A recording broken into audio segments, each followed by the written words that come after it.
Okay, Jafar. Okay. Samira. Okay. Good morning, all. Okay.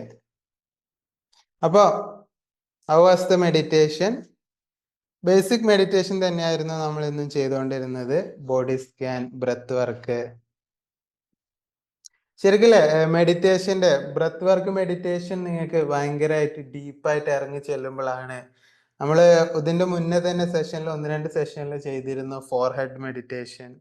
അതേപോലെ തന്നെ heart beat നമുക്ക് feel ചെയ്യാൻ പറ്റുന്ന 2-3 ടൈപ്പ് മെഡിറ്റേഷൻ.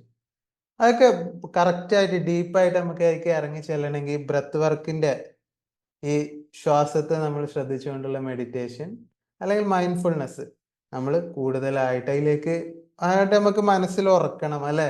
നമ്മൾ പറയാറുണ്ട് നിങ്ങൾ ബൈക്ക് ഓടിക്കാൻ ആദ്യം നിങ്ങൾക്ക് സൈക്കിൾ ബാലൻസ് റെഡി ആവണം എന്നല്ലേ. ബൈക്ക് ഓടിക്കാൻ അല്ലെങ്കിൽ സ്കൂട്ടിയോ ഏത് വാഹനം നിങ്ങൾക്ക് 2 വീലർ ഓടിക്കാൻ ആദ്യം സൈക്കിൾ ബാലൻസ് ഉണ്ടെങ്കിൽ കറക്റ്റ് ആയിട്ട് നിങ്ങൾക്ക് പോകാൻ പറ്റും. അതേപോലെ തന്നെയാണ് നിങ്ങളെ ബ്രത്ത് വർക്ക് മെഡിറ്റേഷനും കറക്റ്റ് ആയി കഴിഞ്ഞാൽ അതിലേക്ക് ഡീപ്പർ ഇറങ്ങി ചെന്ന് അത് നമുക്കൊന്ന് കറക്റ്റ് ആയി കഴിഞ്ഞാൽ ബാക്കിയുള്ള മെഡിറ്റേഷൻസ് സിമ്പിൾ ആയിട്ട് നമുക്ക് കയറി ചെല്ലാൻ പറ്റും. ഓക്കെ, അപ്പൊ നമ്മൾ പറഞ്ഞുകൊണ്ടിരിക്കുന്നത് ശുദ്ധീകരണം. അതേപോലെ തന്നെ ഇന്നത്തെ നമ്മളെ session EFT, emotional freedom technique. അത് നമുക്ക് എങ്ങനെ ട്രോമകളെ ഹീല് ചെയ്യാം, നമ്മുടെ മനസ്സിന്റെ പ്രശ്നങ്ങളെ ഹീല് ചെയ്യാം എന്നുള്ളതിനെ കുറിച്ചാണ്. ഡൗട്ടുകളൊന്നും ഇല്ലല്ലോ മെഡിറ്റേഷനെ കുറിച്ച്? മെഡിറ്റേഷൻ നിങ്ങൾ ചെയ്യാറുണ്ടോ? ഇതിന്റെ ശേഷം മോർണിംഗ് കഴിഞ്ഞതിന് ശേഷം നമ്മൾ തന്നെ മെഡിറ്റേഷനിൽ തന്നെ ഒരു വിശാലമായിട്ടുള്ള അർത്ഥം നമ്മൾ പറഞ്ഞു തന്നിട്ടുണ്ട് അല്ലേ. ഇന്ന് ഫസ്റ്റ് ടൈം വരുന്നവരൊന്നും ഇല്ലല്ലോ? ഫസ്റ്റ് ടൈം നമ്മുടെ സെഷന് വരുന്നവരൊന്നും ഇല്ലല്ലോ? ഉണ്ടെങ്കിൽ ജസ്റ്റ് കമന്റ് ഒന്ന് കമന്റ് ചെയ്യുക. ചാറ്റ് ബോക്സ് എടുത്ത് കമന്റ് ചെയ്യുക. ഓക്കെ,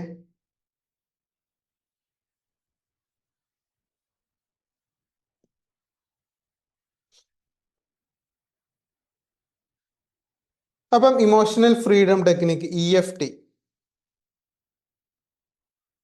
ഓക്കെ, സജീഷ് ടു ഓക്കെ, സന്തോഷ് പുതുതായിട്ട് വരുന്ന ആളുകളുണ്ട്. ഓക്കെ, അപ്പൊ ഞാൻ വളരെ ബ്രീഫായിട്ട് പറഞ്ഞുതരാം നമ്മുടെ സർവീസ് എന്താണെന്ന് വെച്ചാൽ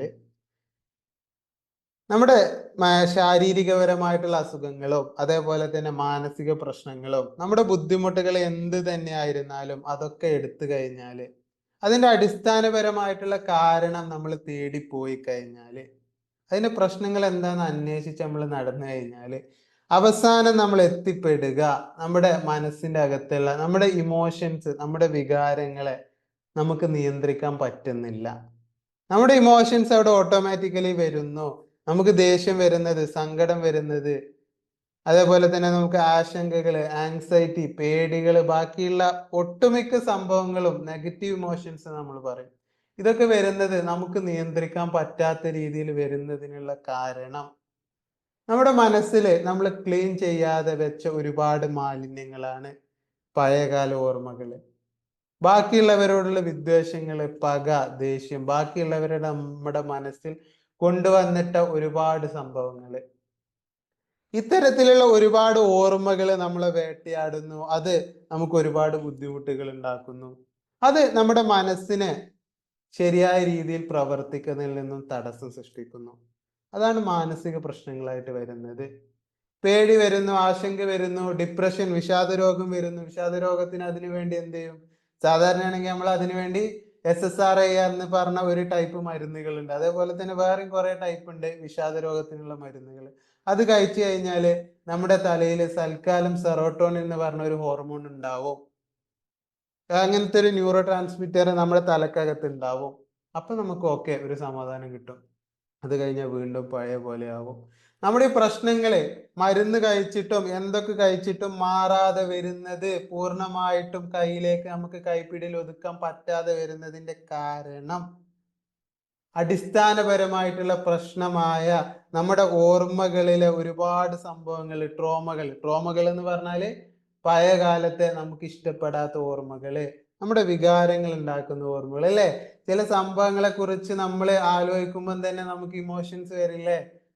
അത്തരം ഓർമ്മകൾ നിങ്ങളുടെ മനസ്സിലുണ്ടോ? Just comment yes or no. പഴയ കാലത്തെ അനുഭവങ്ങളായിരിക്കാം, എന്ത് സംഭവങ്ങളായിരിക്കാം. ചില ചിന്തകൾ നമ്മുടെ മനസ്സ് വരുമ്പം ഓട്ടോമാറ്റിക്കലി നമ്മൾ അറിയാതെ നമുക്ക് ഇമോഷൻസ് വരുന്നു. അത്തരത്തിൽ ഇമോഷൻസ് ഓവറായി വന്നു കഴിഞ്ഞാൽ നമ്മുടെ ലൈഫിൽ നമുക്ക് സന്തോഷിക്കാൻ പറ്റില്ല. സിമ്പിൾ ആണ്. ആ ഇമോഷൻസിന് വേണ്ടിയായിരിക്കും നമ്മൾ ജീവിക്കുന്നത്. നമ്മൾ സന്തോഷം തേടുന്നത് പോലും, സന്തോഷം അന്വേഷിക്കുന്നത് പോലും ഇതിൽ നിന്നും രക്ഷപ്പെടാൻ വേണ്ടിയായിരിക്കും. അതല്ലാതെ യഥാർത്ഥമായിട്ടുള്ള ഒരു സന്തോഷം, ഹാപ്പിനെസ് നമുക്ക് നമ്മുടെ മനസ്സിന്റെ അകത്ത് ഫീൽ ചെയ്യാൻ പറ്റില്ല. വളരെ സിമ്പിൾ ആണ് കാര്യങ്ങൾ. അതേപോലെ തന്നെ ഇത്തരം പ്രശ്നങ്ങൾ നമ്മുടെ മനസ്സിൽ ഉണ്ടായാൽ ഓട്ടോമാറ്റിക്കലി നമ്മുടെ ശാരീരികപരമായിട്ടുള്ള അസുഖങ്ങൾ, ഒരുപാട് അസുഖങ്ങൾ ഉണ്ടാക്കാൻ അത് കാരണമാവും. നമ്മുടെ ശരീരത്തിന്റെ അകത്ത് ഓട്ടോണോമിക് നെർവസ് സിസ്റ്റം എന്ന് പറഞ്ഞൊരു സംഭവമുണ്ട്. നിങ്ങൾ ഓവറായിട്ട് ടെൻഷൻ, ഡിപ്രഷനൊക്കെ നിങ്ങൾക്ക് വന്നാൽ നിങ്ങളുടെ ഹൃദയമിടിപ്പ് കൂടും, പേശികളെ വലിഞ്ഞു മുറുകാൻ തുടങ്ങും. അതേപോലെ തന്നെ ശരീരത്തിൽ ഒരുപാട് മാറ്റങ്ങൾ വരും. ഒരുപാട് മാറ്റങ്ങൾ, ദഹന പ്രക്രിയകൾ ശരിക്കും നടക്കില്ല. ഗ്യാസ് അല്ലേ ടെൻഷൻ അടിക്കുന്ന സമയത്ത്, കൂടുതലായിട്ട് നിങ്ങൾ ടെൻഷൻ അടിച്ച സമയത്ത് നിങ്ങൾക്ക് ഫീൽ ചെയ്തിട്ടുണ്ടാവും, വയറിൽ നിങ്ങൾക്ക് അത് ഫീൽ ചെയ്യാൻ പറ്റും. പെട്ടെന്ന് അടുത്ത് എന്താ സംഭവിക്കുക എന്നുള്ള ഒരുപാട് വല്ലാത്ത രീതിയിലുള്ള ആകാംക്ഷ വരുന്ന ഘട്ടങ്ങളിലൊക്കെ നിങ്ങളുടെ ദഹന പ്രക്രിയ തകരാറിലായിട്ടുണ്ടാവും, ആവും. കാരണം ഈ ആങ്സൈറ്റി നമ്മുടെ തലക്ക് നിയന്ത്രിക്കാൻ പറ്റാത്ത രീതിയിലേക്ക് നമ്മുടെ ആശങ്കകൾ കൂടി കൂടി വന്നാല് പിന്നെ തല എന്ത് ചെയ്യും? തലക്ക് ഇത് നിയന്ത്രിക്കാൻ പറ്റുന്നില്ല, ആശങ്കകളോ നിയന്ത്രിക്കാൻ പറ്റുന്നില്ല, തല ശരീരഭാഗങ്ങളിലേക്കൊക്കെ ഇത് പറഞ്ഞേക്കും. നിങ്ങൾക്ക് നെഞ്ഞിലൊരു കനം ഫീൽ ചെയ്യാൻ തുടങ്ങും. ശരീരഭാഗങ്ങളിൽ പലയിടത്തായിട്ട് നിങ്ങൾക്ക് പ്രശ്നങ്ങൾ ഫീൽ ചെയ്യാൻ തുടങ്ങും. സിമ്പിളാണ്. അപ്പൊ ഈ നമ്മുടെ ശരീരത്തിൽ ഏത് പ്രശ്നങ്ങളായിരുന്നാലും അത് പൂർണ്ണമായിട്ടും കംപ്ലീറ്റ് ആയിട്ട് മാറ്റണമെന്നുണ്ടെങ്കിൽ, താൽക്കാലികമായിട്ട് മാറ്റാൻ നിങ്ങൾക്ക് എന്തെങ്കിലുമൊക്കെ ഭക്ഷണം മാറ്റിയാൽ, ഗ്യാസ് ഉണ്ടാവുന്ന ആളാണെങ്കിൽ തൽക്കാലം ഒന്ന് ഭക്ഷണം മാറ്റിയാൽ ചിലപ്പം ഗ്യാസ് കുറഞ്ഞതായിട്ട് ഫീൽ ചെയ്യും. ഗ്യാസിനുള്ള ഗുളികകൾ കിട്ടും, പല തരത്തിലുള്ള ഗുളികകൾ കിട്ടും. ഗ്യാസിന്റെ ഗുളികകൾ തന്നെ ഉണ്ട് ഒരു 10 ടൈപ്പ് ഗുളികകൾ. ചില ഗുളികൾ നിരോധിച്ച ഗുളികളുണ്ട്, പല ടൈപ്പും ഉണ്ട്. ഏത് ഗുളിക എടുത്താലും താൽക്കാലികമായിട്ട് നിങ്ങൾക്ക് ആശ്വാസം കിട്ടും. പൂർണ്ണമായിട്ട് അസുഖം മാറിപ്പോവണമെങ്കിൽ നമ്മുടെ മാനസികപരമായിട്ടുള്ള പ്രശ്നങ്ങൾ അഡ്രസ്സ് ചെയ്യണം. പക്ഷെ പ്രശ്നം എന്താന്ന് വെച്ചാൽ നമ്മളെ നാട്ടില്, പ്രത്യേകിച്ച് മലയാളീസിനൊന്നും ഇതിനെക്കുറിച്ചുള്ള അവയർനെസ്, ബോധം വളരെ കുറവാണ്. നിങ്ങൾ പുതുതായിട്ട് എടുക്കുന്ന ഹോസ്പിറ്റലുകളിൽ, മൾട്ടിനാഷണൽ ഹോസ്പിറ്റലിൽ പോയി നോക്കിയാൽ അതിൻ്റെ ഉള്ളിൽ നിങ്ങൾക്ക് കാണാൻ പറ്റും ഗ്യാസ്ട്രോ എൻട്രോളജി, വയറിന്റെ അസുഖങ്ങൾ ട്രീറ്റ് ചെയ്യുന്ന ഡിപ്പാർട്ട്മെന്റിന്റെ ഉള്ളിലുണ്ടാവും ഗ്യാസ്ട്രോ സൈക്കോളജിസ്റ്റ് അല്ലെങ്കിൽ സൈക്കാട്രിസ്റ്റ് എന്ന് പറഞ്ഞ ഒരാൾ. വൈറൽ അസുഖങ്ങൾ, ടെൻഷൻ കാരണം വരുന്നത്, അതിനെ ചികിത്സിക്കാൻ അതിൻ്റെ ഉള്ളിൽ അവര് ഒരു സൈക്കോളജി ഡോക്ടറിനെ കൊണ്ടുപോയി വെച്ചിട്ടുണ്ടാവും. അതിനിപ്പോ കാർഡിയോളജി, വയറിന്റെ അസുഖം, ഹൃദയത്തിന്റെ പ്രശ്നമാണെങ്കിൽ അതിൻ്റെ ഉള്ളിലുണ്ടാവും ഒരു സൈക്കോളജിസ്റ്റ് അതിൻ്റെ ഉള്ളിൽ കൊണ്ടുവച്ചിട്ടുണ്ട്. എന്തിനാണ് ഇങ്ങനെ കൊണ്ടുപോയി വെക്കുന്നത്? വേറൊന്നുമല്ല, പ്രശ്നം തുടങ്ങുന്നതും അവസാനിക്കേണ്ടതും നമ്മുടെ മനസ്സുകളിൽ നിന്നാണ്. നമ്മുടെ മനസ്സിൽ നിന്ന് വീണ്ടും ടെൻഷൻസും ഹോർമോൺസും നമ്മുടെ ശരീരത്തെ ആ താളം നമ്മളിങ്ങനെ തെറ്റിച്ചുകൊണ്ടിരുന്നാല്, നമ്മൾ എന്തൊക്കെ ചികിത്സ ചെയ്തിട്ടും എവിടെയൊക്കെ ചികിത്സ ചെയ്താലും നമ്മുടെ അസുഖങ്ങൾ, നമ്മുടെ ബുദ്ധിമുട്ടുകൾ പൂർണ്ണമായിട്ടും മാറിപ്പോവില്ല. തൽക്കാലം കുറയും, അത് കഴിഞ്ഞാൽ വീണ്ടും സംഭവങ്ങൾ തലപൊക്കാൻ തുടങ്ങും. കാരണം നമ്മൾ അടിസ്ഥാനപരമായിട്ടുള്ള കാരണം ചികിത്സിച്ചിട്ടില്ല എന്നുള്ളതാണ്. ഈ ഒരു ബോധ്യം വന്നത് കൊണ്ടാണ്, ഈ ഒരു യാഥാർത്ഥ്യം മനസ്സിലാക്കിയത് കൊണ്ടാണ് നിങ്ങൾ യൂറോപ്യൻ കൺട്രീസിൽ അവിടെയുള്ള ഹെൽത്ത് കെയർ ഒക്കെ പരിചയം ഉണ്ടെങ്കിൽ നിങ്ങൾ അന്വേഷിച്ച് നോക്കിയാൽ മതി. കൂടുതലായിട്ടും മരുന്നുകൾ കുറച്ചുകൊണ്ട്, കൂടുതലായിട്ടും നമ്മുടെ മൈൻഡ് പവർ, നമ്മുടെ മാനസിക ശേഷി കൊണ്ട് അസുഖങ്ങളെ മാറ്റാനുള്ള വഴികളാണ് അവർ നോക്കിക്കൊണ്ടിരിക്കുന്നത്. ഇന്ന് ലോകത്ത് തന്നെ ഏറ്റവും കൂടുതൽ മരുന്ന് ഉപയോഗിക്കുന്നത് നമ്മൾ മലയാളികളാണ്. അതിന്റെ ശരാശരി എടുത്ത് നോക്കുകയാണെങ്കിൽ യൂറോപ്പിൽ നിന്ന് ഒഴിവാക്കി ഒരുപാട് മരുന്നുകള് വിലക്കുറവിൽ ഇവിടെ കൊണ്ടുവന്ന് വെച്ച് നമ്മൾ അതിങ്ങനെ വീണ്ടും വീണ്ടും ഉപയോഗിക്കുന്നു. അത്യാവശ്യ ഘട്ടങ്ങളിൽ മരുന്ന് ഉപയോഗിക്കുന്നതിനല്ല ഞാൻ പറഞ്ഞത്. ഇത് വീണ്ടും ഉപയോഗിച്ചത് കൊണ്ട് നമ്മുടെ പ്രശ്നങ്ങൾ, ദീർഘകാല അസുഖങ്ങളൊന്നും മാറിപ്പോവില്ല. മാറണമെങ്കിൽ അതിന്റെ അടിസ്ഥാനപരമായിട്ടുള്ള കാരണങ്ങൾ നമ്മൾ മനസ്സിലാക്കണം, അഡ്രസ്സ് ചെയ്യണം. അതെടുത്ത് മാറ്റിയാൽ അസുഖങ്ങൾ സിമ്പിളി മാറിപ്പോകും. ഇതാണ് നമ്മൾ EFTയിലൂടെ, ഇമോഷണൽ ഫ്രീഡം ടെക്നിക്കിലൂടെ നമ്മൾ ചെയ്യുന്നത്. EFT എന്ന് പറഞ്ഞാൽ ഇമോഷണൽ ഫ്രീഡം ടെക്നിക്ക്. അതിലൂടെ നമ്മൾ ചെയ്യുന്നത്, നമ്മുടെ ഒരുപാട് ചിന്തകൾ ഉണ്ടാവും. ആ ചിന്തകളിൽ അനാവശ്യമായിട്ടുള്ള വയറിംഗ് മെക്കാനിസം കയറി കൂടിയിട്ടുണ്ട്. അങ്ങനെ പറഞ്ഞു കഴിഞ്ഞാൽ ചില ചിന്തകൾ നമ്മൾ ആലോചിക്കുമ്പോൾ തന്നെ നമ്മൾ അറിയാതെ ഇമോഷൻസ് കയറി വരും അല്ലെ? ചില ചിന്തകൾ വരുമ്പോൾ ദേഷ്യം വരും നമുക്ക് അല്ലെ? ചില ചിന്തകൾ വരുമ്പോൾ നമ്മൾ നമ്മളെ തന്നെ സ്വയം കുറ്റപ്പെടുത്താൻ തുടങ്ങും. ഗിൽറ്റ് ഫീലിംഗ് നമുക്ക് വരാൻ തുടങ്ങും. ഈ ഭൂമിയിലേക്ക് അങ്ങനെ തന്നെ ഇറങ്ങിപ്പോയിനെങ്കിലോ എന്നൊക്കെ പറയും ചില ആളുകൾ. ഒക്കെ അങ്ങ് തീർന്നാ മതിയായിരുന്നു, ഒക്കെ ഒറ്റ നിമിഷത്തിൽ തീർന്നു പോയെങ്കിൽ എത്ര നന്നായിരുന്നു എന്നൊക്കെ. ഇത്തരം ഇമോഷൻസ് ഒക്കെ നമ്മുടെ അകത്ത് വരുന്ന ചില ചിന്തകൾ ഉണ്ടാവും. ആ ചിന്തകളെ ഇമോഷൻസിൽ നിന്നും വേർതിരിച്ചെടുക്കുക, ഫ്രീ ആക്കി വിടുക, പകരമായിട്ട് പോസിറ്റീവ് നമ്മൾ സ്ട്രെങ്തൻ ചെയ്യുന്ന ഒരുപാട് വിശ്വാസങ്ങൾ അതിന് പകരം നമ്മുടെ മനസ്സിൽ സ്ഥാപിക്കുക എന്നുള്ളതാണ് നമ്മൾ EFT EMDRലൂടെ നമ്മൾ ചെയ്യുന്നത്. ഏകദേശം എൻ്റെ ക്ലിനിക്കൽ പ്രാക്ടീസിൽ ഏകദേശം 6-7 വർഷത്തെ ക്ലിനിക്കൽ പ്രാക്ടീസിനാണ് ഞാൻ ഇങ്ങനെയുള്ള ഒരു മെത്തേഡിലേക്ക് എത്തിയിട്ടുള്ളത്. നിങ്ങൾ EFT service, emotional freedom service ചിലപ്പോൾ നിങ്ങൾക്ക് പുറത്തുനിന്ന് വേറെയൊക്കെ കിട്ടുന്നുണ്ടായിരിക്കും. പക്ഷെ ഇത് നമ്മുടെ ഇവിടെ ചെയ്യുന്ന EFT മെന്ററിലെ EFT സർവീസിനുള്ള ഒരു പ്രത്യേകത എന്താന്ന് വെച്ചാൽ,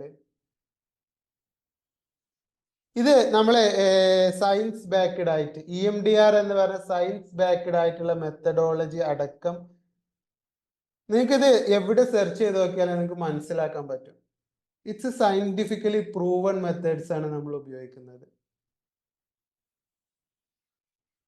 ഈ മെത്തേഡ്സ് ഉപയോഗിച്ച് കഴിഞ്ഞാൽ നിങ്ങളുടെ മനസ്സിലെ ബ്രെയിനിലുള്ള വയറിങ്ങുകളെ മാറ്റാനായിട്ട് നമ്മുടെ തലയിലെ റൈറ്റും ലെഫ്റ്റും 2 ഏരിയകളുണ്ട് അല്ലെ? നിങ്ങൾക്ക് അറിയാമായിരിക്കും. തലയുടെ നടുക്ക് ഒരു വര ഇട്ടതുപോലെ ഒരു ഗ്യാപ്പ് ഉണ്ട്. റൈറ്റും ലെഫ്റ്റും 2 ഏരിയകളുണ്ട്. ഈ ഏരിയകൾ പരസ്പരം നമ്മൾ മാറി മാറി സ്റ്റിമുലേറ്റ് ചെയ്ത് കഴിഞ്ഞാൽ തെറാപ്പീസിലൂടെ, അതിനുള്ള മെത്തേഡ്സിലൂടെ സ്റ്റിമുലേറ്റ് ചെയ്ത് കഴിഞ്ഞാൽ നമ്മുടെ ബ്രെയിനിലുള്ള ഈ വയറിങ്ങുകള്, നമ്മുടെ ചില ചിന്തകള് നമ്മൾ ആലോചിക്കുമ്പോൾ തന്നെ നമുക്ക് പേടി വരും അല്ലെ? പേടി എന്ന് പറഞ്ഞ 2 ടൈപ്പ് ഉണ്ട്, ഫോബിയ ഉണ്ട്, പേടിയുണ്ട്. ഇതിൽ നിങ്ങൾക്ക് പാറ്റ അങ്ങനത്തെ ചെറിയ ചെറിയ സിറ്റുവേഷൻസ്, ചില ആളുകൾക്ക് ഭയങ്കരമായിട്ട് ഇരുട്ട് പേടിയായിരിക്കും, പാറ്റയെ പേടി ഉണ്ടായിരിക്കും, അതേപോലെ തന്നെ നായയെ പേടിയുള്ള ആളുകൾ ഉണ്ടാവും. അങ്ങനത്തെ എന്തെങ്കിലും പേടികൾ നിങ്ങൾക്ക് ഉണ്ടോ? ജസ്റ്റ് കമന്റ് ഡൗൺ ചെയ്യുക. അങ്ങനത്തെ ചെറിയ ചെറിയ പേടികൾ നിങ്ങൾക്ക് എന്തെങ്കിലും ഉണ്ടെങ്കിൽ കമന്റ് ചെയ്യുക. അങ്ങനത്തെ സംഭവങ്ങൾ, സിറ്റുവേഷൻസ് നമ്മുടെ മനസ്സിലേക്ക് വന്നാൽ നിങ്ങളൊന്ന് ഓർത്ത് നോക്കുക, മനസ്സിൽ എന്തായിരുന്നു അപ്പം ഉണ്ടായിരുന്നു എന്നുള്ളത്. നമ്മൾ ചിലപ്പോൾ ചില പേടികളുടെ സമയത്ത് നമ്മളൊന്ന് ഫ്രീസ് ആയി പോകും. Okay Sajeesh dog. അപ്പൊ ഡോഗിനെ കാണുന്ന സിറ്റുവേഷൻസ് പെട്ടെന്ന് മുന്നിൽ അങ്ങ് വന്ന് നിന്നു, അല്ലെങ്കിൽ നമ്മൾ അതിനെ കുറിച്ച് ചിന്തിക്കുമ്പോൾ പെട്ടെന്ന് നമ്മളൊന്ന് ഫ്രീസ് ആവും അല്ലെ? ആ ഫ്രീസ് ആവുന്ന, നമ്മളൊന്ന് ഫ്രീസ് ആകുന്ന വെച്ചാല് നമുക്ക് ഒന്നും ചെയ്യാൻ പറ്റാതെ പെട്ടെന്ന് നമ്മൾ അതിന് വെപ്രാളപ്പെട്ട് അങ്ങനെ ഇരുന്നു പോകും. അതിന്റെ കാരണം ഈ ഡോഗിനെ കുറിച്ചുള്ള എന്ത് ചിന്തകൾ വരുമ്പോഴും ആ ചിന്തകൾ നേരെ നമ്മുടെ തലയുടെ ബാക്ക് ഭാഗത്തുള്ള PAG എന്ന് പറഞ്ഞൊരു ഏരിയ ഉണ്ട്, ആ ഏരിയയിലേക്ക് കണക്റ്റഡ് ആണ്. അപ്പൊ നമ്മൾ ചില ചിന്തകൾ വരുമ്പോൾ നമുക്ക് ലൈഫിൽ പിന്നെ ഒന്നും ചെയ്യാൻ പറ്റില്ല, നമ്മുടെ എനർജി ഒക്കെ പോയി, നമുക്ക് ഒന്നും ചെയ്യാൻ പറ്റാത്ത, എനർജി കിട്ടാത്ത അവസ്ഥയിൽ നമ്മൾ അങ്ങനെ ആയി പോകാനുള്ള കാരണം ഈ വയറിംഗ് മെക്കാനിസം ആണ്. ഇത് നമ്മൾ തെറാപ്പീസിലൂടെ പതുക്കെ മാറ്റിയെടുത്താൽ പിന്നെ നായയെ കാണുമ്പോൾ, അല്ലെങ്കിൽ ബാക്കി എന്താണോ നിങ്ങൾക്ക് പേടിയുള്ളത്, ആ സംഭവങ്ങൾ നിങ്ങളുടെ ലൈഫിൽ വരുമ്പോൾ അതിനെ പേടിക്ക് പകരം ആ പ്രശ്നങ്ങളെ നോക്കിക്കാണാനുള്ള ഒരു ശേഷി നമ്മുടെ അകത്ത് വരുന്നു. അതാണ് നമ്മൾ ശരിക്കും ഇമോഷണൽ ഫ്രീഡം ടെക്നിക്കിലൂടെ ചെയ്യുന്നത്. ഓക്കെ, ക്ലിയർ അല്ല ഞാൻ പറഞ്ഞ? ഇതിൽ എന്തെങ്കിലും ഡൗട്ടുകൾ ഉണ്ടോ? ജസ്റ്റ് കമന്റ് ചെയ്യുക. നിങ്ങൾക്ക് സംസാരിക്കണമെന്നുണ്ടെങ്കിൽ അൺമ്യൂട്ട് ചെയ്ത് സംസാരിക്കുകയും ചെയ്യുക. Just comment down. ക്ലിയർ അല്ല ഞാൻ പറഞ്ഞത്? ഇതിൽ ഫർദർ ക്ലാരിഫിക്കേഷൻ ഒന്നും ആവശ്യമില്ലല്ലോ? ജസ്റ്റ് കമന്റ് ഡൗൺ ചെയ്യുക. Okay okay, correct. Okay Mujeeb. അപ്പൊ ഇതിൽ ചെയ്യുന്നത്, നമ്മൾ EFT EMDRൽ ചെയ്യുന്നത് എന്താണെന്ന് വെച്ചാല്, എന്താണോ പ്രശ്നം അതിൽ നിന്നും ഒരിക്കലും നമ്മൾ ഒളിച്ചോടുന്നില്ല. ഒളിച്ചോടിയിട്ട് കാര്യമില്ല. അധികം ആൾക്കാരും ധരിച്ചു വെച്ചിരിക്കുന്നത് എന്താ വെച്ചാല്, നമ്മുടെ പ്രശ്നങ്ങൾ അത് നമ്മൾ മാറ്റി വെച്ചാല്, അത് ലൈഫിൽ നിന്നും ഒഴിവാക്കി വിട്ടാൽ, അതിനെ കുറിച്ച് ചിന്തിക്കാതിരുന്നാല് ആ പ്രശ്നങ്ങൾ അവസാനിക്കില്ല, ആ പ്രശ്നങ്ങൾ തീരില്ല. നമ്മളപ്പോ ചെയ്യണ എന്താന്ന് വെച്ചാല്, നമ്മുടെ ലൈഫിനെ ഒന്നും കൂടി നമ്മള് കമ്പാർട്ട്മെന്റ് ആക്കാണ്, അല്ലെങ്കിൽ ചെറുതാക്കി കൊണ്ടുവരാണ്.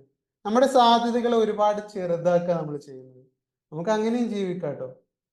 ജയിലിനകത്ത് ആക്കപ്പെട്ട പോലെ നമുക്ക് ജീവിക്കാം. ഈ ഭൂമിയിൽ മൊത്തം നമുക്ക് ഓടി നടക്കാനുള്ള സ്വാതന്ത്ര്യം ഉണ്ടായിട്ടും നമ്മുടെ മനസ്സിന്റെ അകത്ത് ചെറിയ സ്പേസിന്റെ ഉള്ളിൽ നമുക്ക് ജീവിക്കാം. പക്ഷേ യഥാർത്ഥമായിട്ടുള്ള ഒരു സന്തോഷം, ഹാപ്പിനെസ് നമുക്കപ്പോൾ അനുഭവിക്കാൻ പറ്റില്ല. അത് വേണമെന്നുണ്ടെങ്കിൽ നമ്മുടെ പ്രശ്നങ്ങൾ എന്താണോ, എവിടെയാണോ നമുക്ക് പ്രശ്നങ്ങൾ വരുന്നത്, നമ്മുടെ പ്രോബ്ലംസ് എന്താണോ, അത് കറക്റ്റാക്കി മനസ്സിലാക്കി നമ്മളത് ഹീൽ ചെയ്ത് ഒഴിവാക്കണം. പേടികൾ ഉണ്ടെങ്കിൽ, ഫിയറുകൾ ഉണ്ടെങ്കിൽ അതിനെ നമ്മൾ പറയാ നേരിട്ട് തന്നെ തോൽപ്പിക്കണം. നമ്മുടെ ട്രോമകൾ ഉണ്ടെങ്കിൽ, നമുക്ക് ഓർക്കാൻ പറ്റാത്ത ട്രോമകൾ നമ്മുടെ മനസ്സിലുണ്ടെങ്കിൽ നമ്മൾ പറയും ആദ്യം ചെറുതിന്ന് തുടങ്ങി വലുത് ഹീൽ ചെയ്യുക എന്നുള്ളത്. ചില ട്രോമകളൊന്നും നമുക്ക് ഒറ്റയ്ക്ക് ചിലപ്പോൾ ഹീൽ ചെയ്യാൻ പറ്റില്ല. അങ്ങനെയെങ്കിൽ നമുക്ക് അതിന് തെറാപ്പീസ് യൂസ് ചെയ്യണം. അതിനു വേണ്ടിയുള്ള മെത്തേഡുകൾ അവൈലബിൾ ആണ്. ഇന്ന് ഒരുപാട് ആളുകൾ ചെയ്ത് റിസൾട്ട് കിട്ടിയിട്ടുള്ള മെത്തേഡ്സ് ആണ് EMDR, EFT പോലുള്ള മെത്തേഡ്സ്. അത് യൂസ് ചെയ്ത് നിങ്ങൾ ഹീൽ ചെയ്തെടുക്കുക, നിങ്ങളുടെ പ്രശ്നങ്ങൾ ഹീൽ ചെയ്ത് മാറ്റുക. അതല്ലെങ്കിൽ നിങ്ങളുടെ അസുഖങ്ങൾക്ക് നിങ്ങൾ എത്ര കാലം, ചില ആളുകൾ വന്ന എൻക്വയറി വരുമ്പോൾ പറയുന്നതാണ്, നമ്മൾ എൻക്വയറി വരുന്ന പ്രധാനപ്പെട്ടതൊക്കെ നോട്ട് ചെയ്ത് വെക്കാറുണ്ട്. അപ്പൊ വരുന്ന ഒരു സംഭവമാണ്, ഞാൻ 20 വർഷമായി 30 വർഷമായിട്ട് മരുന്ന് കഴിക്കുന്നുണ്ട്, ഞാൻ ഒരുപാട് വിദേശത്തുള്ള ഡോക്ടേഴ്സിനെ അടക്കം പോയി കണ്ടിട്ടുണ്ട്, എൻ്റെ അസുഖം മാറിയിട്ടില്ല, എന്ത് ചെയ്യും? പിന്നെ നിങ്ങൾ രാവിലെ ഒരു അരമണിക്കൂർ ഒരു സെഷൻ നടത്തിയോണ്ട് നിങ്ങളുടെ പ്രശ്നം മാറിപ്പോവല്ലേ? ഞാൻ വെറുതെ ഇങ്ങനെ കണ്ടപ്പം വിളിച്ചു എന്നേ ഉള്ളൂ എന്നൊക്കെ പറയും.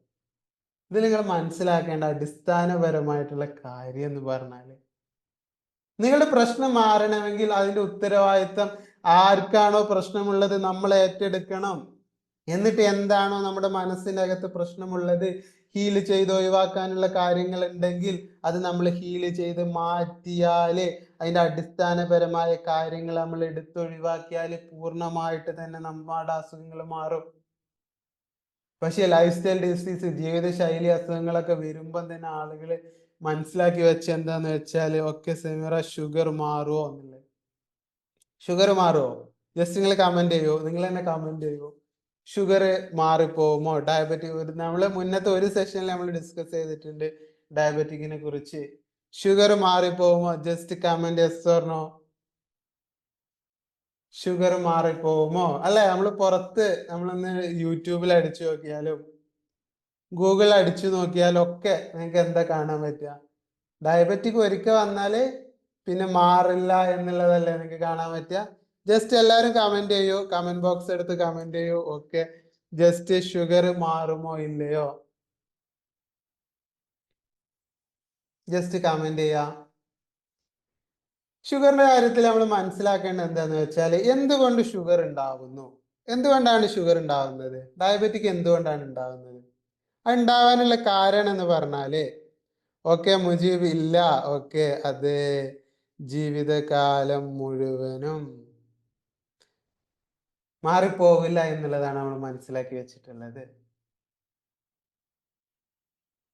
പക്ഷെ നിങ്ങൾ അതേ യൂട്യൂബില് അതേ ഗൂഗിളില് എന്നെ നിങ്ങളൊന്ന് മാറ്റി ടൈപ്പ് ചെയ്ത് കൊടുത്താല്, ഷുഗർ ഡയബറ്റിക് മാറിയ ആളുകളെ കുറിച്ച് നിങ്ങളൊന്ന് സെർച്ച് ചെയ്ത് നോക്ക്, അത് നിങ്ങൾക്ക് ഒരുപാട് കിട്ടും.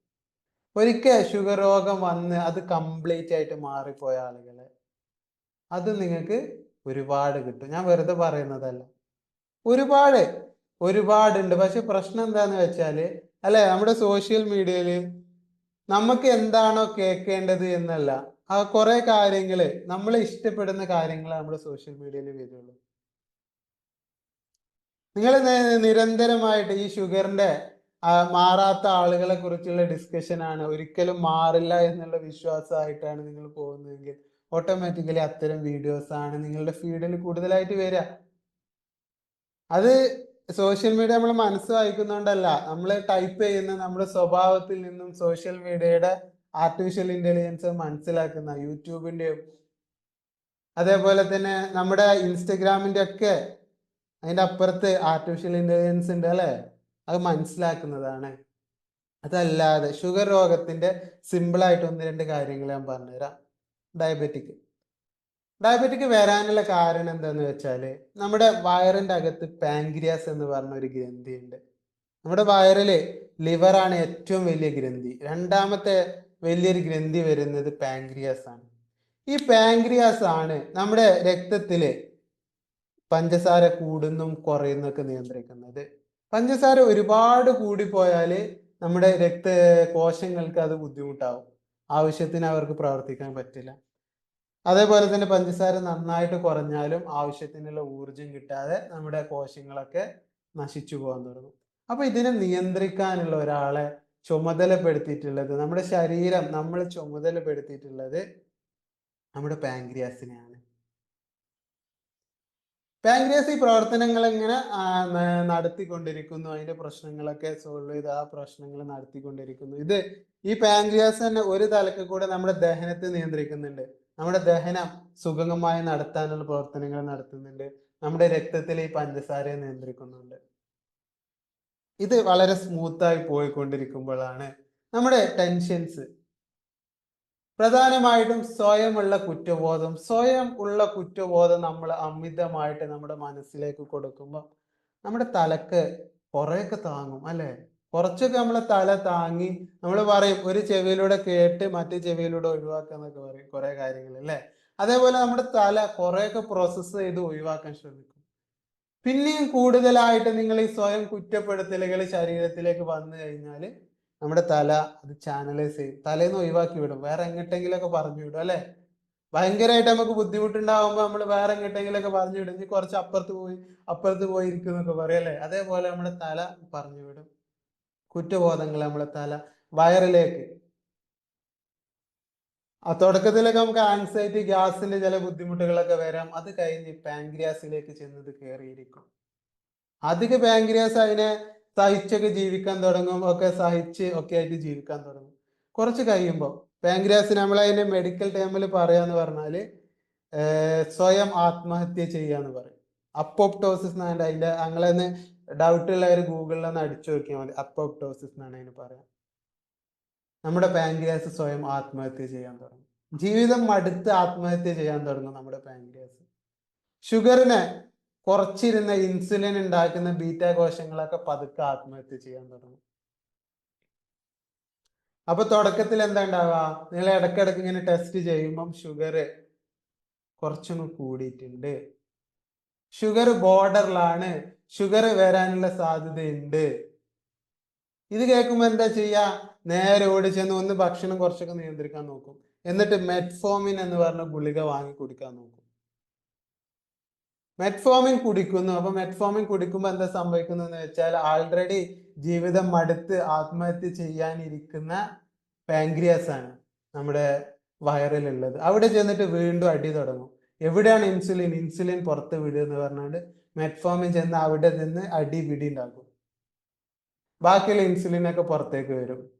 തൽക്കാലം നിങ്ങൾക്ക് സമാധാനമുണ്ട്, ഷുഗർ കുറഞ്ഞിട്ടുണ്ട്, പ്രശ്നങ്ങളൊന്നുമില്ല. പക്ഷെ പാൻക്രിയാസ് ആൾറെഡി ജീവിതം അടുത്തുകൊണ്ടിരിക്കുന്ന പാൻക്രിയാസ് വീണ്ടും ആത്മഹത്യ ചെയ്യാൻ തുടങ്ങും. വീണ്ടും ആത്മഹത്യ ചെയ്യുന്നു. പാൻക്രിയാസിലെ ഒരുപാട് കോശങ്ങൾ നശിച്ചു പോകുന്നു. അപ്പൊ എന്ത് സംഭവിക്കും, മെറ്റ്ഫോമിൻ ചെന്ന് ഇടിച്ചിട്ടൊന്നും ഇൻസുലിൻ വരാത്ത അവസ്ഥ വരും. അപ്പൊ എന്ത് സംഭവിക്കും, മരുന്ന് മാറ്റും. മെറ്റ്ഫോമിൻ മാറ്റി സൾഫണൽ യൂറിയ മരുന്ന് കൊടുക്കും. അത് വീണ്ടും വലിയ ദണ്ടുകൾ കൊണ്ടുപോയി പാൻക്രിയാസിനെ അടിക്കാൻ തുടങ്ങും. ഇൻസുലിൻ എവിടെയെന്ന് വെച്ച് ഇൻസുലിൻ പുറത്തേക്ക് വിടും. വീണ്ടും ഇതിങ്ങനെ അടി തുടരുമ്പോൾ പാൻക്രിയാസിനെ കംപ്ലീറ്റ് ആയിട്ട് ഈ കോശങ്ങൾ ചെന്ന് തല്ലി കൊല്ലും. ഈ മരുന്നുകൾ ചെന്ന് പാൻക്രിയാസിനെ കംപ്ലീറ്റ്ലി തല്ലിക്കൊല്ലും. അത് കഴിക്കുമ്പോൾ ഈ ഗുളികകൾ കുടിച്ചിട്ടും ഷുഗർ രോഗം കൺട്രോളിൽ വരുന്നില്ല. 1, 2, 3 ഗുളികകൾ കുടിച്ചിട്ടും ഷുഗർ കൺട്രോളിൽ കിട്ടുന്നില്ല എന്നുള്ള അവസ്ഥ വരും. അപ്പൊ എന്ത് ചെയ്യും, നെക്സ്റ്റ് എന്താ ചെയ്യാം, ഡയറക്റ്റ് ആയിട്ട് ഇൻസുലിൻ കുത്തിവെക്കാൻ തുടങ്ങും. നമ്മൾ ലാബിൽ ഉണ്ടാക്കി ഇൻസുലിൻ കുത്തിവെക്കും. ഇതിന്റെ ഭാഗമായിട്ട് ഈ ഷുഗർ നിയന്ത്രിക്കുന്നില്ല, ഇൻസുലിൻ ഓവർ വരുന്നു. ചിലപ്പോൾ ഇൻസുലിൻ കുത്തിവെക്കുന്ന ഓവറാവും, ആവശ്യത്തിലധികം ഇൻസുലിൻ കുത്തിവെക്കും. അപ്പൊ നമ്മൾ ഈ രക്തത്തിൽ ഈ സിസ്റ്റം കറക്റ്റ് ആയിട്ട് വർക്ക് ചെയ്തില്ലെങ്കിൽ അത് ഓരോ ശരീരഭാഗങ്ങളെ ബാധിക്കാൻ തുടങ്ങും. ലിവർ, കിഡ്നി, ഒരുപാട് ശരീരഭാഗങ്ങളെ ബാധിക്കും. ഇതാണ് വളരെ ബ്രീഫായിട്ട് ഞാൻ പറഞ്ഞത് കേട്ടോ, ലളിതമാക്കി, മാക്സിമം ലളിതമാക്കി പറഞ്ഞതാണ് ഷുഗറിൽ, ഡയബറ്റിക്കിൽ സംഭവിക്കുന്നത്. ഇവിടെ എവിടെയാണ് നിങ്ങൾ ചികിത്സിക്കേണ്ടത്? ഇതിൽ നമ്മൾ പരിഹാരം നൽകിയിരുന്നത് പാൻക്രിയാസ് എന്തുകൊണ്ട് ആത്മഹത്യ ചെയ്തു, പാൻക്രിയാസിന് എന്തുകൊണ്ട് ബുദ്ധിമുട്ട് വന്നു എന്നിടത്ത് നിങ്ങൾ പരിഹാരം ചെയ്തിരുന്നെങ്കിൽ ഷുഗർ മാറിപ്പോയി, കംപ്ലീറ്റ്ലി മാറിപ്പോകുമായിരുന്നു. അതല്ല, നിങ്ങൾ ആ സ്റ്റെപ്പ് കഴിഞ്ഞ് അതിന്റെ അപ്പുറത്തുള്ള സ്റ്റെപ്പുകളിലാണ് നിങ്ങൾ ചികിത്സിക്കുന്നതെങ്കിൽ, രക്തത്തിലെ പഞ്ചസാരയാണ് നിങ്ങൾ ചികിത്സിക്കാൻ ശ്രമിക്കുന്നതെങ്കിൽ, ഒരു കാലത്ത് നിങ്ങളുടെ ഷുഗർ രോഗം മാറില്ല, ഒരു കാലത്തും മാറില്ല. അത് നിങ്ങൾ ഈ പറഞ്ഞ പോലെ ജീവിതം മൊത്തം നിങ്ങൾ ഷുഗറായിട്ട് ജീവിക്കേണ്ടി വരും. അതല്ല, നിങ്ങൾ ചികിത്സിക്കുന്നത് സ്വയം ഈ കുറ്റബോധം കൊണ്ട് നിങ്ങളുടെ പാൻക്രിയാസ് ആത്മഹത്യ ചെയ്തത് എന്തിനായിരുന്നു എന്ന് പഠിച്ച് നിങ്ങളുടെ മനസ്സിന്റെ അകത്ത് അത്തരം സംഭവങ്ങൾ ഉണ്ടെങ്കിൽ ഹീൽ ചെയ്ത് ഒഴിവാക്കിയാൽ ഷുഗർ തിരിച്ചു വരും. നിങ്ങളുടെ പാൻക്രിയാസ് പതുക്കെ വീണ്ടും പുനർജീവിക്കാൻ തുടങ്ങും, റീജനറേറ്റ് ചെയ്യാൻ തുടങ്ങും, തിരിച്ച് വീണ്ടും ഉണ്ടായി വരാൻ തുടങ്ങും. പക്ഷെ ഇതിനൊന്നും സമയമില്ല നമുക്ക്. ഷുഗർ ഇതേ കൂടിയിട്ടുണ്ട്, 500-ലുള്ള ഷുഗർ 180 എത്തിക്കണം. ഓക്കെ, അത് കഴിഞ്ഞ് നമ്മളൊക്കെ വിട്ടു. പിന്നെ വൈകുന്നേരം ആകുമ്പോൾ പിന്നെ നോക്കുന്നു, ഷുഗർ ചെക്ക് ചെയ്യുന്നു, ഇതാക്കുന്നു. ഇതൊക്കെ ഓട്ടോമാറ്റിക്കലി നമ്മുടെ ശരീരത്തിനെ നിയന്ത്രിക്കാൻ അറിയാം. നമ്മൾ ഇതിലേക്ക് എത്ര നിയന്ത്രണം കൂടുതൽ കൊണ്ടുവരുന്നോ അത്രയും പ്രശ്നങ്ങൾ ഉണ്ടാവുകയുള്ളൂ. ഈ ഒരു ശരീരത്തിന്റെ സിസ്റ്റത്തെ സപ്പോർട്ട് ചെയ്യാൻ മാത്രമേ നമുക്ക് പറ്റുള്ളൂ. അതിന്റെ അപ്പുറം നമ്മൾ ഓവറായിട്ട് കയറി കളിച്ചാല് നമുക്ക് എവിടെ എത്തിക്കാൻ പറ്റില്ല. അതാണ് ഇന്നിപ്പോ ഡയബറ്റിക് അല്ലെ, ഷുഗർ രോഗത്തിന് ചികിത്സ എന്ന് പറഞ്ഞാൽ എന്തൊക്കെ ചെയ്തിട്ടും അവസാനം പ്രശ്നങ്ങളിലേക്ക്, കിഡ്നി സംബന്ധമായ പ്രശ്നങ്ങള്, ലിവർ സംബന്ധമായ പ്രശ്നങ്ങള്, കണ്ണിന്റെ പ്രശ്നങ്ങള്, ഇങ്ങനത്തെ പ്രശ്നങ്ങളിലേക്ക് ഷുഗർ രോഗം കൊണ്ടെത്തിക്കാനുള്ള കാരണം നമ്മൾ ഈ മൊത്തം ശരീരത്തിന്റെ സംവിധാനത്തിൽ ഓവറായി കയറി കളിക്കുന്നു. അടിസ്ഥാനപരമായി നമ്മൾ അങ്ങോട്ട് കൊടുത്ത് ഈ വിഷം, ഈ ടോക്സിന് നമ്മൾ മാറ്റുന്നില്ല. അത് നമ്മൾ അവിടെ കൊണ്ടുപോയി അത് നമ്മൾ റെഡി ആക്കുന്നില്ല. ബാക്കിയുള്ളതൊക്കെ നമ്മൾ അങ്ങോട്ടും ഇങ്ങോട്ടും നോക്കി കളിക്കുന്നു. ഷുഗർ എനിക്ക് കംപ്ലീറ്റ്ലി മാറിപ്പോവണമെങ്കിൽ ഞാൻ ഈ പറഞ്ഞ കാര്യമാണ് നിങ്ങൾ അഡ്രസ്സ് ചെയ്യേണ്ടത്, അതാ മാറ്റേണ്ടത്. അതല്ലെങ്കിൽ പാൻക്രിയാസ് പുനർജീവിച്ച് വരാതെ, അതിന്റെ ആരോഗ്യം തിരിച്ചെടുക്കാതെ നിങ്ങൾ എന്തൊക്കെ ചെയ്തിട്ടും, ഭക്ഷണം ക്രമീകരിച്ചാൽ, ഷുഗർ അധികം കഴിച്ചില്ലെങ്കിൽ ഓട്ടോമാറ്റിക്കലി നിങ്ങൾ കീറ്റോ ഡയറ്റ് എടുത്തു കഴിഞ്ഞാൽ ഓട്ടോമാറ്റിക്കലി നിങ്ങൾക്ക് ആശ്വാസം കിട്ടും താൽക്കാലികമായിട്ട്. കാരണം നമ്മൾ ഷുഗർ ചെല്ലുന്നില്ല, അപ്പൊ ഷുഗർ ലെവൽ കുറവാണ്. പക്ഷെ മാനസികപരമായിട്ട് നിങ്ങൾ കൊടുക്കുന്ന ഈ വിഷം നിങ്ങൾ എന്ന് അവസാനിക്കുന്നോ അന്ന് പാൻക്രിയാസ് തിരിച്ചു വരും പഴയ അവസ്ഥയിലേക്ക്. സിമ്പിൾ അല്ലേ? ക്ലിയർ അല്ലേ? ഞാൻ പറഞ്ഞതിൽ എന്തെങ്കിലും ഡൗട്ട് ഉണ്ടാവും? Just comment down.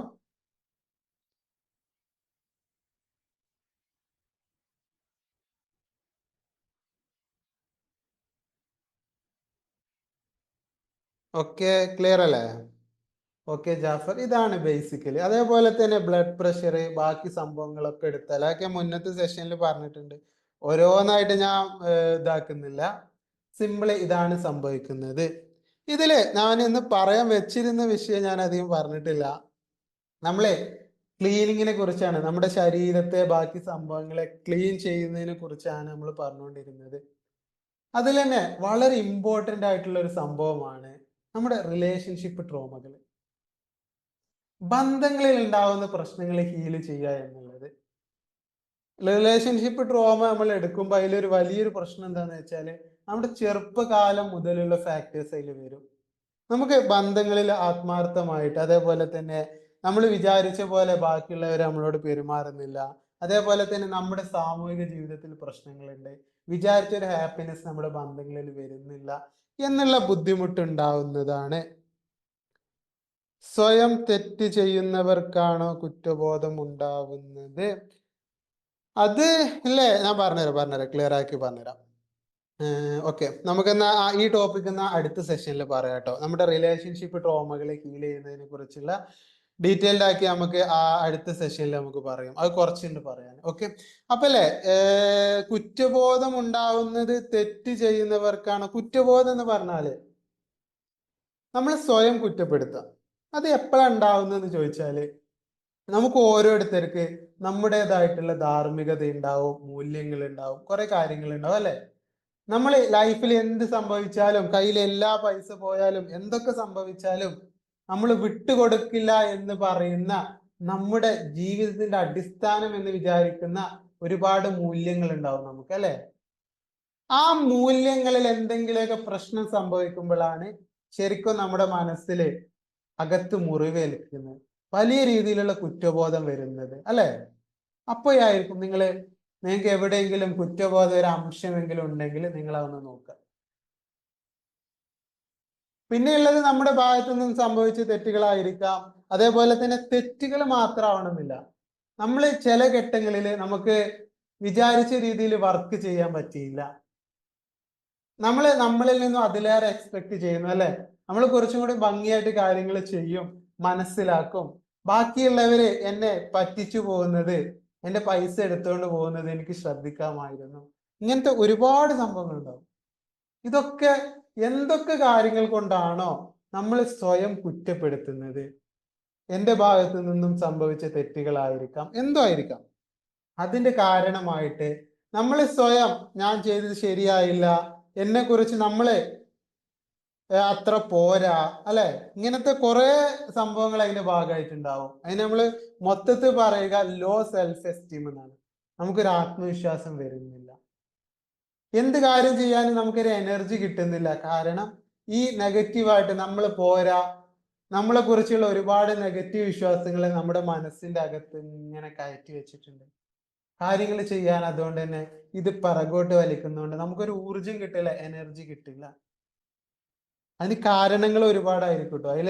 ഇതിലൊരു സംഭവം എന്താന്ന് വെച്ചാലല്ലേ, നമുക്കുള്ള കാരണമായിരിക്കില്ല ബാക്കിയുള്ളവർക്ക്, വ്യത്യസ്തമായിരിക്കും. ചിലർക്ക് ചിലപ്പം കൊച്ചു കൊച്ചു കാരണങ്ങൾ ഉണ്ടാവുള്ളൂ, ചെറിയ കാര്യങ്ങൾ ഉണ്ടാവുള്ളൂ. പക്ഷെ അത് അവരെ ആഴത്തിൽ വലിയ രീതിയിൽ മുറിവേൽപ്പിച്ചിട്ടുണ്ടാവും. ബാക്കിയുള്ള പുറത്തുനിന്ന് ആളുകൾ നോക്കുമ്പോ ഇതിനാണോ ഇപ്പൊ സങ്കടപ്പെടുന്നത് ചോദിക്കും, ഇല്ലേ? പക്ഷെ അത് നമ്മളെ ആഴത്തിൽ മുറിവേൽപ്പിച്ചിട്ടുണ്ടായിരിക്കും. ചിലപ്പോൾ വലിയ ഇൻസിഡൻസ് നമ്മുടെ ലൈഫിൽ സംഭവിച്ചത് നമ്മളെ ബാധിച്ചിട്ട് പോലും ഉണ്ടായിരിക്കില്ല. അപ്പൊ ആ ഇൻസിഡൻസിന്റെ കാര്യങ്ങളുടെ വലിപ്പോ തെറ്റിന്റെ വലിപ്പോ ഒന്നും ആയിരിക്കില്ല, നമ്മുടെ മനസ്സിന്റെ അകത്ത് എത്രത്തോളം മുറിവേൽപ്പിച്ചു എന്നുള്ളതാണ് വിഷയമായിട്ട് വരിക. അത് കറക്റ്റായിട്ട് നമ്മൾ ഹീല് ചെയ്തെടുക്കുക എന്നുള്ളതാണ്. ഓക്കെ, ക്ലിയർ ആയില്ലേ വിനോദ് കുമാർ? ക്ലിയർ അല്ലേ ഞാൻ പറഞ്ഞത്? ഇന്നത്തെ സെഷൻ നമുക്ക് നിർത്താം. ഓക്കെ, യാ ഇമോഷണൽ ഇമോഷണൽ ഇമോഷണൽ എന്ന് പറഞ്ഞാല് നമ്മുടെ ചിന്തകളുണ്ട്. ചിന്തകൾ നമ്മൾ ഒരിക്കലും മാറ്റാൻ പറ്റില്ല കേട്ടോ. നമ്മുടെ ചിന്തകൾ അവിടെ ഉണ്ടാണ്. കാരണം നമ്മുടെ ചിന്തകളും ഓർമ്മകളുമാണ് നമ്മൾ അല്ലെ? നമ്മുടെ ചിന്തകളും ഓർമ്മകളും പോയി കഴിഞ്ഞാൽ പിന്നെ നമ്മളില്ല. നമ്മളെന്ന് പറഞ്ഞാൽ ഒരു പിടി ചിന്തകളും ഓർമ്മകളുമാണ്. ആ ചിന്തകളും ഓർമ്മകളും എടുക്കുമ്പോൾ, അത് മനസ്സിലേക്ക് വരുമ്പോൾ നമ്മുടെ മനസ്സിന്റെ നിയന്ത്രണം നമുക്ക് കൈവിട്ടു പോകുന്നു. നമ്മുടെ ശരീരത്തിന്റെ നിയന്ത്രണം ഈ ഓർമ്മകൾ ഏറ്റെടുക്കുന്നു. ഓട്ടോണോമിക് നെർവസ് സിസ്റ്റം വഴി ഈ ഓർമ്മകൾ ശരീരത്തിന്റെ നിയന്ത്രണം ഏറ്റെടുക്കുന്നു.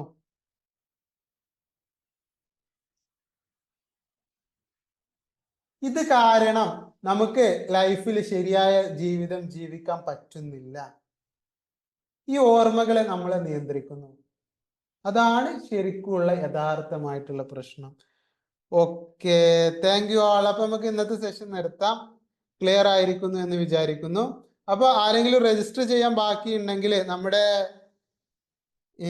ഓക്കെ, ഇന്നിൽ ജീവിക്കുക, ഓക്കെ, ഇന്നലകളുടെ ഓർമ്മകൾ ഒഴിവാക്കുക, ഓക്കെ, കറക്റ്റ് ആണ്. മൈൻഡ്ഫുൾനെസ്, അതാണ് നമ്മൾ മൈൻഡ്ഫുൾനെസ്സിലൂടെ ചെയ്യുന്നത്. മനസ്സിന്റെ ആ ഒരു പവറ് ഇന്നത്തെ അവസ്ഥയിലേക്ക് നമ്മൾ കൊണ്ടുവരികയാണ് ചെയ്യുന്നത്. മനസ്സിന്റെ പവർ, മനസ്സ് ഓട്ടോമാറ്റിക്കലി പഴയ ഓർമ്മയിലേക്ക് വരും. ഫ്യൂച്ചറിലുള്ള ആങ്സൈറ്റി ആശങ്ക എന്ന് പറഞ്ഞാല് ഫ്യൂച്ചറിൽ കാര്യങ്ങൾ റെഡി ആവോ, അത് അങ്ങനെ ആവോ, ഞാൻ ലൈഫിൽ ഇങ്ങനെ ആവോ എന്നുള്ള ചിന്തകൾ, ഇതിൽ നിന്നൊക്കെ മാറ്റി പ്രസന്റിലേക്ക് കൊണ്ടുവരിക. അത് തന്നെയാണ് നമ്മൾ മെഡിറ്റേഷനിലൂടെ, മൈൻഡ്ഫുൾനെസ്സിലൂടെ, അത് അകത്തേക്കുള്ള മെഡിറ്റേഷൻ ആയിരുന്നാലും പുറത്തേക്കുള്ള മെഡിറ്റേഷൻ ആയിരുന്നാലും അതിലൂടെ ഒക്കെ നമ്മൾ ചെയ്യുന്നത് ഈ നിമിഷത്തിലേക്ക് കൊണ്ടുവരിക എന്നുള്ളത് തന്നെയാണ്. ഓക്കെ ലത, ഓക്കെ, അത് പരാജയപ്പെടുന്നുണ്ടെങ്കിൽ അതിന്റെ അർത്ഥം ബ്ലോക്കുകൾ ഉണ്ട് എന്നുള്ളതാണ്. ഹീല് ചെയ്ത് ഒഴിവാക്കാനുള്ള ബ്ലോക്കുകൾ ഉണ്ടായിട്ടായിരിക്കും അത് പലപ്പോഴും പരാജയപ്പെടുന്നത്. അത് നമുക്ക് ഹീല് ചെയ്ത് ഒഴിവാക്കാം. നമ്മുടെ സെഷനിൽ നമുക്ക് ഹീല് ചെയ്ത് ഒഴിവാക്കാം. ഓഫ്ലൈൻ കാലിക്കറ്റ് സെഷനിൽ ഞങ്ങൾ രജിസ്റ്റർ ചെയ്തിട്ടുണ്ട് അല്ലെ? അതിൽ നമുക്ക് ഹീല് ചെയ്യാം. എങ്ങനെ ഹീല് ചെയ്യാം എന്ന് പറയാം. ഓക്കെ, പറഞ്ഞാൽ മനസ്സിലാവാത്ത വ്യക്തി ബ്ലോക്ക് അല്ലേ? യാ, ബ്ലോക്ക് ആണ്. റിലേഷൻഷിപ്പ് ട്രോമകൾ എങ്ങനെയാന്നുള്ളത് അതിന്റെ ഡീറ്റെയിൽഡ് ആക്കി നമുക്ക് അടുത്തതിൽ പറയാം. ഒക്കെ, ബുദ്ധിപരമായ ഇച്ഛകൾ മനസ്സിലായില്ല? ബുദ്ധിപരമായ ഇച്ഛകൾ എന്ന് പറഞ്ഞാൽ പിന്നെ ഇതിൽ കേട്ടോ, ഈ മൈൻഡ് ഹീലിംഗിന്റെ അല്ലേ കുറച്ച് കാര്യങ്ങൾ, ആദ്യത്തെ കാര്യങ്ങളൊക്കെ നമുക്ക് ലോജിക്കലി മനസ്സിലാവും. ഇത് അങ്ങനെയാണ്, ഇങ്ങനെയാണ്, നമ്മുടെ വയറിങ് ഇങ്ങനെയാണ്, ഇത് ഇങ്ങനെയാണ് കേട്ടോ എന്ന് പറഞ്ഞ് നമുക്ക് മനസ്സിലാക്കി തരാൻ പറ്റും. പിന്നെ കുറെ കാര്യങ്ങളുണ്ട് അല്ലെ? മെഡിറ്റേഷന്റെ ഉള്ളിലേക്കുള്ള കാര്യങ്ങൾ നമുക്ക് പറഞ്ഞുതരാൻ പറ്റില്ല, ആർക്കും പറഞ്ഞ് മനസ്സിലാക്കി കൊടുക്കാൻ പറ്റില്ല. പഞ്ചസാരയുടെ ടേസ്റ്റ് എന്താണ്, അല്ലെങ്കിൽ റോസാപ്പൂവിന്റെ സ്മെൽ എന്താണ് എന്ന് ഞാൻ ഇവിടെ ഇരുന്നൊരു 2 മണിക്കൂർ ക്ലാസ് എടുത്ത് ഘോരം പ്രസംഗിച്ചിട്ട് കാര്യമില്ല. നിങ്ങളെ എടുത്ത് ടേസ്റ്റ് ചെയ്ത് നോക്കണം, റോസാപ്പൂ എടുത്ത് സ്മെല് ചെയ്ത് നോക്കണം, എങ്കിലേ മനസ്സിലാവും. അങ്ങനെ സിമ്പിൾ ആണ്. ഇതിലെ കുറെ കാര്യങ്ങൾ നമുക്ക് പറഞ്ഞുതരാൻ പറ്റില്ല, അത് നിങ്ങൾ അനുഭവിച്ച് തന്നെ മനസ്സിലാക്കണം. മനസ്സിന്റെ ശരിയായിട്ടുള്ള സന്തോഷം എന്നൊക്കെ പറഞ്ഞാൽ നമ്മൾ അനുഭവിച്ച് തന്നെ മനസ്സിലാക്കണം. ഓക്കെ, പറയാം. Good morning. Good morning. ആ വൺ ഡേ പ്രോഗ്രാം കൊണ്ട് നമ്മൾ ഹീൽ ചെയ്യാൻ പറ്റുമോ മുഴുവൻ പ്രശ്നങ്ങളും? നമ്മുടെ ഒട്ടുമിക്ക പ്രശ്നങ്ങളൊക്കെ ഹീൽ ചെയ്യാം. അതിന്റെ എന്തൊക്കെയാണ് അതിന്റെ ബേസിക് സംഭവങ്ങൾ എന്നില്ല. ഒറ്റ സെഷൻ കൊണ്ട് ലൈഫ് മൊത്തം ഹീൽ ചെയ്യുക എന്നുള്ളതല്ല. അതിന്റെ എങ്ങനെയാണ് അതിന്റെ മെത്തേഡ്സ് കാര്യങ്ങൾ എന്നുള്ളതൊക്കെ നമുക്ക് ഹാൻഡ് ടു ഹാൻഡ് ലൈവായിട്ട് നിങ്ങൾക്ക് കാണിച്ചു തരാൻ പറ്റും. ചെറിയ പ്രശ്നങ്ങളൊക്കെ നമുക്ക് അവിടെ വെച്ച് തന്നെ ഹീൽ ചെയ്ത് മാറ്റാൻ പറ്റും. പിന്നെ അതിന്റെ തുടർച്ചയായിട്ട് ക്ലാസ് കിട്ടില്ല ഓൺലൈനായിട്ട്? ക്ലാസ് ഉണ്ടാവും, അതിന്റെ തുടർച്ചയായിട്ടുണ്ടാവും. ഈ മോർണിംഗ് ക്ലാസ് തന്നെ, അത് കൂടാതെ വേറെ ഉണ്ടാവോ? വേറെ സെഷൻ ഉണ്ടാവും, ഫോളോ അപ്പ് സെഷൻസ് ഉണ്ടാവും. അതിന്റെ ഫീ എങ്ങനെയാ വരുന്നേ? ഇതിന്റെ ഒന്നിച്ച് തന്നെയല്ല ഫീ വരുന്നത്. പിന്നെ ഓൺലൈൻ സെഷന്റെ വേറെ നമ്മള് പ്രോഗ്രാംസ് ഉണ്ട്, അതിന്റെ ഫീ നമ്മള് ഡീറ്റെയിൽഡ് ആക്കി ഇനി വാട്സപ്പിലേക്ക് ഇടും. അത് നമ്മൾ ഡിസൈൻ ചെയ്യുന്നേ ഉള്ളൂ. Okay sir. ഓക്കെ, വേറെ ആർക്കും ഡൗട്ട് ഉണ്ടോ? How was the meditation today? Meditation എങ്ങനെ ഉണ്ടായിരുന്നു? മെഡിറ്റേഷൻ നിങ്ങൾ ഫോളോ ചെയ്യുന്നില്ലേ കംപ്ലീറ്റ് ആയിട്ട്? നമ്മൾ ബേസിക് ആയിട്ടുള്ള മെഡിറ്റേഷൻസ് ആണ് ഇപ്പൊ ചെയ്യുന്നത്. സാറേ പറഞ്ഞോ. ഓക്കെ, പറഞ്ഞു. നമുക്കിത് ഫുള്ളായിട്ട് ഇതിന്റെ കൃത്യമായിട്ട് പഠിക്കണം എന്നുണ്ട്. ഓക്കെ, വന്നോളൂ, നിങ്ങൾ കാലിക്കറ്റ് വരുമോ, അതിന്റെ കറക്റ്റ് ആയിട്ട് നമ്മൾ പറഞ്ഞു തരാം. പിന്നെ നമുക്കിത് ഞാൻ ഈ ഒരു സ്പിരിച്വൽ ആയിട്ട് മെഡിറ്റേഷൻ ആയിട്ടൊക്കെ ഉള്ളതാണ് ഓൾറെഡി. പിന്നെ കുറെ അനുഭവങ്ങളൊക്കെ ഉള്ളതാണ്. അപ്പൊ എനിക്കിത് പറയുമ്പോൾ മനസ്സിലാക്കാൻ പറ്റുന്നുണ്ട്. ഞാൻ സ്വയം ജീവിതത്തിൽ കുറെ പ്രാക്ടിക്കലായി ചെയ്യുന്നതാണ്. അപ്പൊ നമുക്കിത് നമുക്കൊരു ഗൈഡൻസ് ആയിട്ട് ചെയ്യാനുള്ള ഒരു ഇതിലേക്ക് എത്താൻ വേണ്ടിയിട്ടും കൂടിയാണ് ഞാൻ ശ്രമിക്കുന്നത്. അതിനുള്ളൊരു വഴികള് ഉണ്ടാവില്ലേ സാറിന്റെ? ഉണ്ട്, വഴികളുണ്ടല്ലോ. ഞാനും ഒരുപാട് കാലം നടന്നതാണ്. ഞാൻ ഏകദേശം എൻ്റെ മെഡിക്കൽ ലൈഫ്, എൻ്റെ ഡിഗ്രി മെഡിക്കൽ ലൈഫിനേക്കാൾ കൂടുതലായിട്ട് ഈ അന്വേഷണങ്ങളിലായിരുന്നു. ഒരുപാട് സ്ഥലത്ത് ഞാനും അലഞ്ഞിട്ടുണ്ട്.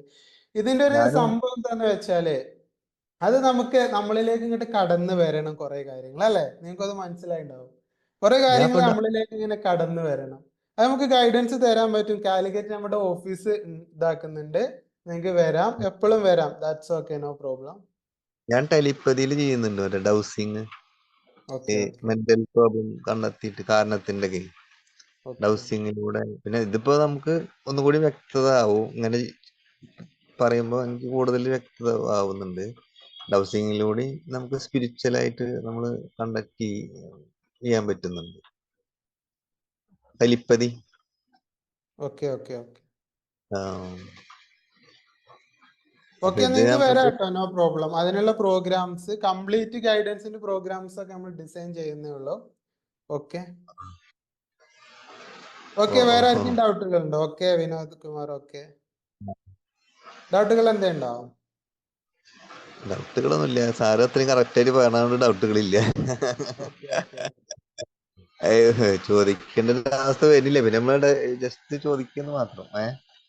ഓക്കെ ഓക്കെ വിശകലനം താങ്ക് യു. ചോദിക്കുന്നു.